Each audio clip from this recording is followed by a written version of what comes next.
argument principles. Before we go to argument principle, we need to first talk about zero of order n. In my first class, I have explained the pole of order n. If they say that zero of a function, zero of order n, an analytical function f of z in this disk has a zero of order n, if it can be written as this format, f of z equal to z minus z naught raised to power n phi of z, where phi of z is not equal to 0, is analytic. If you can write a function in this format, we call f of z, because z naught is 0 of f of z of order n. So for instance, if you consider z squared plus 1 equal to 0, the zeros are minus I plus I, minus I and plus I. If you consider this, z squared minus 4 equal to 0, the zeros are minus 2 and 2. So they are zeros of order n. Now let us now move to argument principle. So theorem.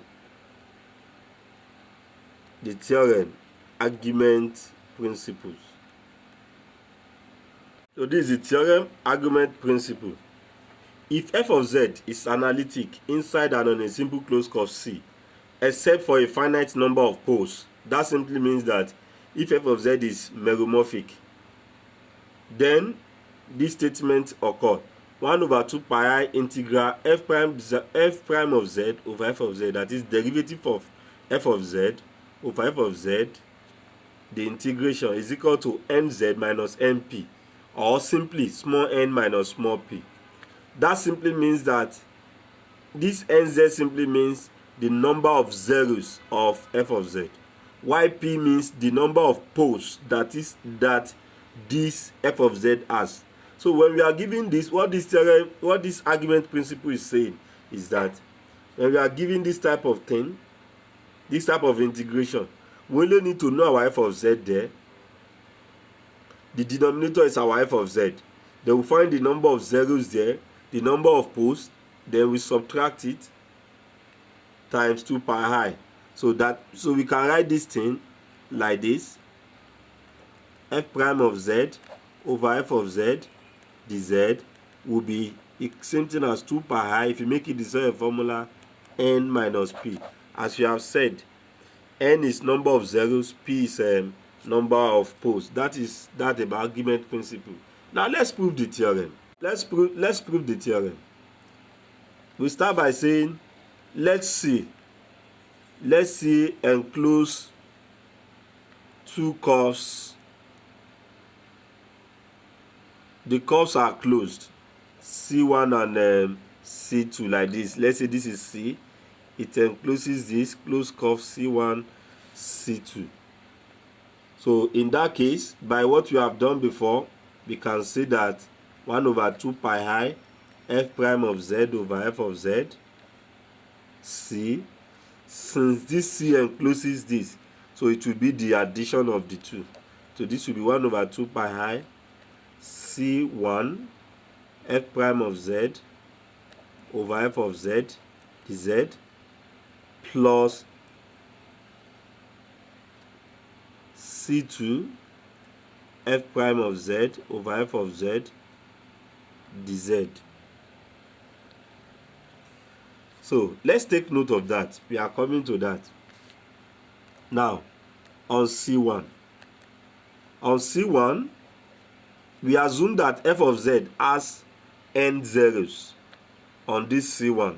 On C1, f of z is assumed to have n zeros. So since it has n zeros, by definition, how do we write it? We say that f of z is equal to z minus z naught raised to power n phi of z. Now let's put phi of z there. You can use any function, you can use k of z anyhow. So just know that that function you are using is analytic. So this is the zero, this is the order n. from this place, let's take ln of both sides. If you take ln of both sides, according to law of logarithm, this will become addition. No, ln A plus B is same thing as ln A plus ln B. That is law of logarithm. So that will be ln phi of z. Also, ln f of z equal to, according to law of logarithm, this can come to the back. This is n this plus ln phi of z. From this place now, if we differentiate both sides with respect to z, differentiate both sides with respect to z. If I differentiate this with respect to z, that will be, you know, it is ln f prime of z over f of z. If I differentiate this one with respect to z, if I differentiate this, that will be 1. So it's just this 1 over z minus z naught. And when we differentiate phi of z, it is 5 prime of z over phi of z. Now, after we have done that, this is our aim. So we integrate it. We integrate both sides. So we integrate both sides along C1. So this will become integral C1 f prime of z over f of z dz, because our aim is to find this is equal to n is constant, it has come out, dz over z minus z naught plus c1 phi prime of z over phi of z dz. You remember that 1 over 2 pi is there, so let's put 1 over 2 pi to both sides. This is 1 over 2 pi I c1 f prime of z over f of z dz equal to n over 2 pi I c1 dz over z minus z naught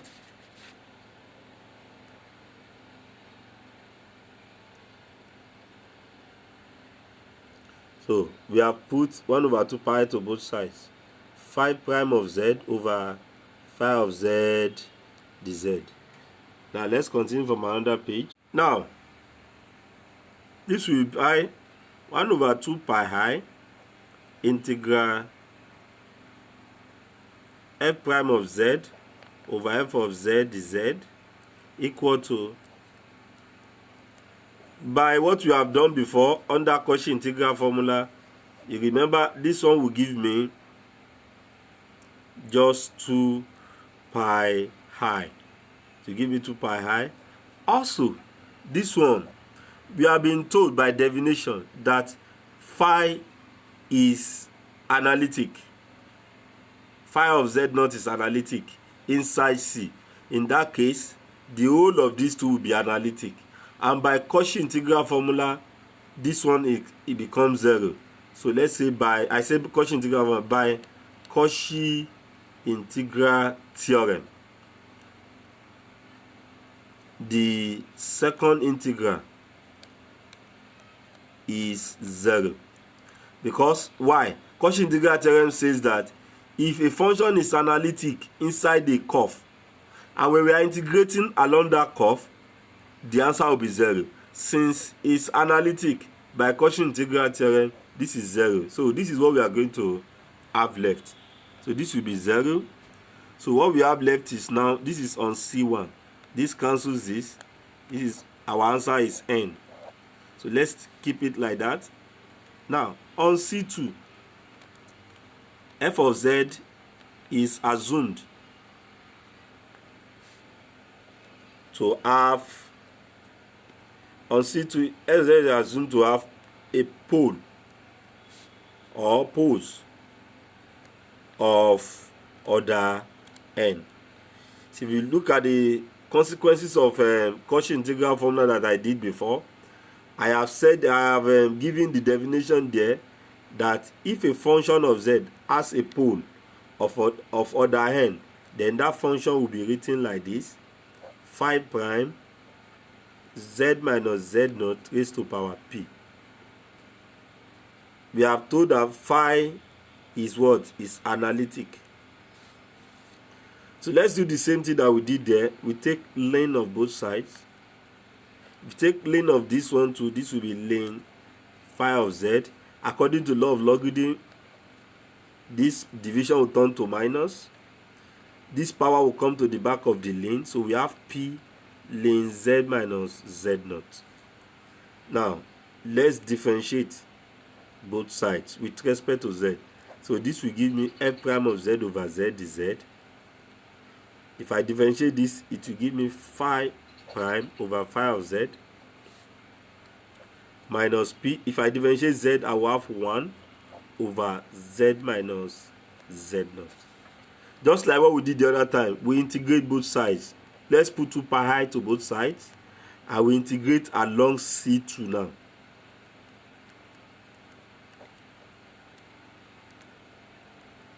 So this will be 1 over 2 pi I as well.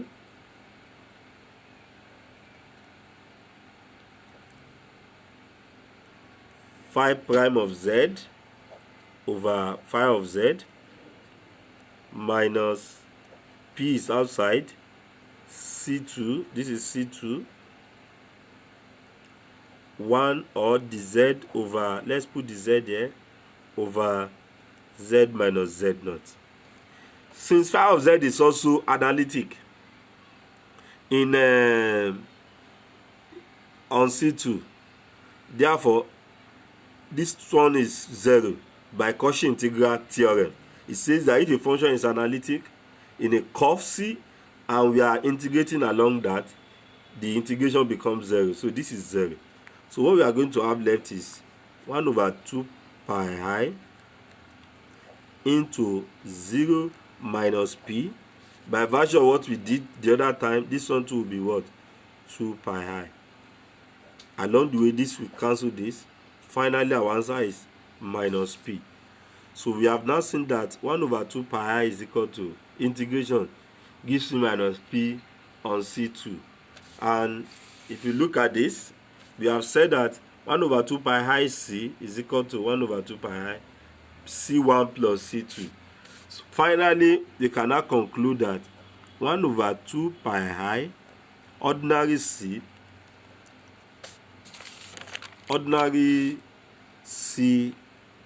f of z dz will be equal to, the first one there is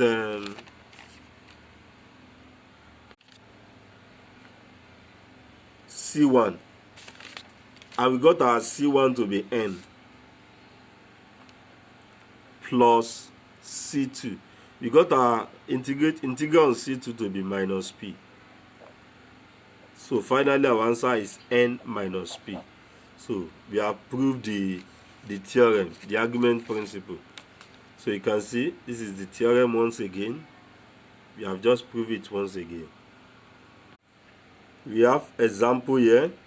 Let f of z be equal to this, where C is taken to be the disk, this circle of radius 2, this unit circle. Evaluate f prime of z over f of z. Now, we need to first know the number of zeros. This is our f of z. So if not because of argument principle, this will have been cumbersome for us to integrate. And we will be integrating the differential of this function over this function inside this disk. It will not be easy for us to do. So, but with the help of argument principle, we can save ourselves from this. Now, this is our f of z. If they say that zeros, these ones on top, these values here on top are the zeros. The values are the values below are the poles. Now let us first look at the zeros there. The zeros in the function. The zeros are z is equal to 1, z is equal to 9, and z is equal to minus I. But if you look at this 9, 9 is more than 2. So in that case, it lies outside this disk. So we can't consider it. So the only zeros we have are inside this disk are these two. And what is the power on it? This is 1. What is the power on this minus I? Is 2. Therefore, the number of zeros there will be 1 plus this one, 2. Assuming this one is there, we'll have added this. So our answer is 3. So we have 3 zeros there. So it remains the poles. So what are the poles there? We need to find the quadratic equation there. So when you solve the quadratic equation in this place, you find out that, and you find the absolute value, you find out that the answer is still inside. So I leave that as an exercise for you. So in that case, we should be able to have 2 values of z there.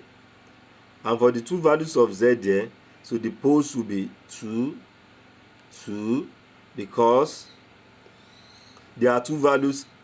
The first one we have this power, the second one we have this power, the power of 2. That is why we have 2 there. If you look at this one, z is equal to I is also a pole. So the power there is 6. This one, z is equal to minus 6I, is also a pole, but the power is 7. But if you look at it, minus 6I, when we take the absolute value, is still 6, which is more than this. In that case, this one lies outside the curve. So in that case, we can't consider it. So our answer is 2 plus 2 plus 4 plus 6, that is 10. We cannot say that our P is 10, the number of poles there. Therefore, the integration will simply become this. Will simply become n minus p, 3 minus 10, which is equal to minus 7. The formula now, that's not the formula will now be 2 pi I into m minus p. So this is 2 pi I into, what's our n? Our n is 3 and our p is 10. If you simplify it, we have minus 14 pi I. So that is our answer for this integral. So we have another example here, example 2. We want to evaluate this thing by using argument principle. Now, if you look at it, you will see that our f of z is the one at the denominator, z squared plus z. Because if you differentiate this, we have 2z. If you differentiate this, we have 1. This is on top. That means what we have is, what we are integrating is f prime of z over f of z. So what we need to do is, we need to know the number of zeros there. How do you know the number of zeros? We just equate this thing to 0. This will be z into z plus 1 is equal to 0. So the number of zeros are 0.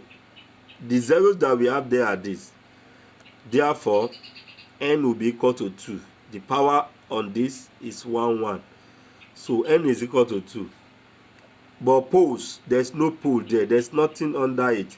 So pole is 0. Therefore, our answer,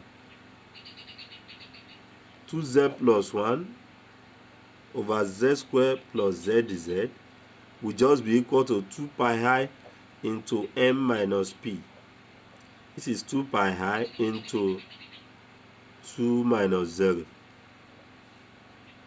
So this is 4 pi I. So 4 pi I is the value of the integral. So you can try this. Let's assume that our f of z is equal to z minus 3z, z squared minus 3iz minus 2 all squared divided by z into z squared minus 2z plus 2 raised to power 5. And c, our c is this disk. So let's find this integral.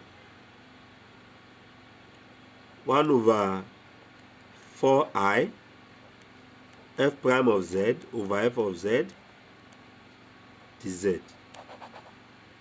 So that is that. The next theorem, important theorem, is Cauchy's theorem.